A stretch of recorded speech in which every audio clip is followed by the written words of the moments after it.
اس کائنات میں سب سے پہلے ختم نبوت کے محاذ پہ اپنی جان قربان کر دینے کا اعزاز اگر ہے کسی کے پاس تو ان کا نام ہے سیدنا حبیب بن زید انصاری رضی اللہ عنہ۔ یہ وہ جلیل القدر صحابی ہیں جنہیں ابو بکر صدیق رضی اللہ عنہ نے مسیلمہ کذاب سے جنگ لڑنے سے قبل بطور قاصد بطور سفیر بھیجا تھا۔ جب مسیلمہ کے پاس یہ پہنچے تو مسیلمہ نے ان سے سوال کیا کہ کیا آپ اللہ کے رسول صلی اللہ علیہ وسلم کو اللہ کا پیغمبر مانتے ہیں؟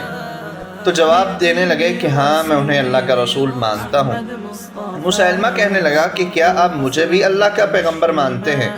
تو کیا کمال جملہ ارشاد فرمایا کہ مسیلمہ تیری یہ بات سننے کے میرے کان بھی روادار نہیں ہیں، یعنی میرے کان بھی تیری اس بات کو اس قابل نہیں سمجھتے کہ وہ اس بات کو سنیں۔ ان کی یہ بات سننا تھی کہ مسیلمہ نے ان کا بازو کٹوا دیا اور بازو کٹوا کے کہنے لگا کہ ہاں اب گواہی دیتے ہو کہ میں اللہ کا پیغمبر ہوں؟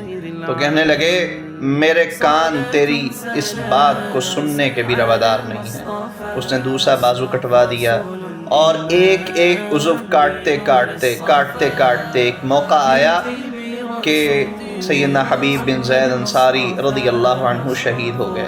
اور یوں تاریخ اسلام میں سب سے پہلے ختم نبوت کے محاذ پہ اپنی جان قربان کر دینے کا اعزاز اس صحابی کو حاصل ہو گیا۔